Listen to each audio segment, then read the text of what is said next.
natin mga kaibigan ang nakasulat doon sa mga awit 34:11 English version. Children, come to me and I will teach you to fear the Lord. At sa Filipino version mga kaibigan, halika kayo mga kaibigan at tuturuan ko kayo na si Yahweh ay dapat sundin at igalang. So dito mga kaibigan, napakaganda yung guide sa atin. So unang-una, pag sa Ilonggo pa, karita mo mga kabataan, kaya tuduan ko mo na dapat ka mo mahagdo sa atong Ginoo.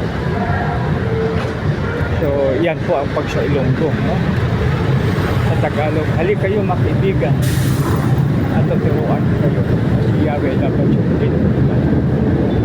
Pero sa English version, sa NLT, come my children and I will teach you to fear the Lord.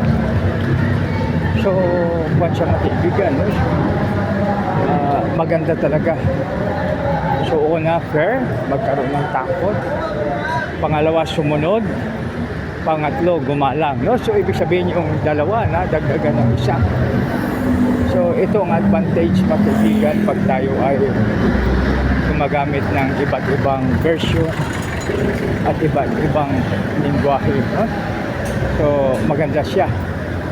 So nauna, nag-wider yung ating pananaw, no? Kasi sa dito po sa Biblia, so pag ang iba mag-study yan, pati yung history pinag-aralan po muna. So bakit ginamit yung salita na yan, saan unang ginamit, parang etymology po yata ang tawag. So yan mga kaibigan, no? So pinaalam, tapos yung background, bakit nasabi yan. So mahalaga kasi na malaman natin kung bakit, no? So yan po mga kaibigan, no? So tulad sa example ko, sa word na bomba, na bago dumating ang hapon, ang word na bomba ay ating puso, no? Sabihin natin, oh may bomba ka muda. Pag sa Tagalog, oh may bomba po kayo dyan.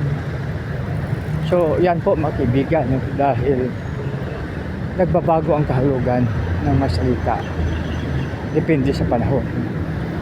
So di ba pag dumating na ang hapon, no? So sa balita, binumbahan ang ganito, binumbahan, ganyan, ganyan. Naghulog, nagbumba ang mga hapon. So dito mga kaibigan, sa sitwasyon na yan, dapat tingnan natin yung latest na version. Kasi parang sumusunod kasi ang ating salita yung mayabong dahil sa salitang hiram. Discuss ko po muli yung halimbawa yung sa salitang hiram na halimbawa selfie. Yung selfie sa English accepted na rin po sa Tagalog, no? So kaya ano siya, madali maintindihan ng mga kabataan. Kasi na saksihan ko po mismo na yung isang buwan, meron kaming grupo na pumunta dito sa Bay Area ng California. So ngayon, ginamit ng kasama ko ang wikang Pilipino. So alam niyo ba yung mga bata, nagsabi sila hindi we cannot understand.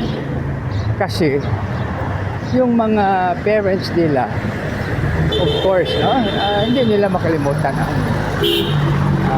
lingwahe po natin na Pilipino. Siyempre yung mga bata, sa bagong henerasyon na sila, hindi nila naintindihan.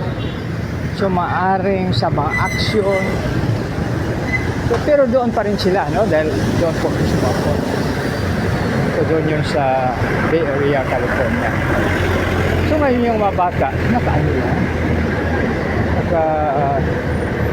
tingin lang po sila. siyempre hindi naman sila makaalis kasi parang Filipino community.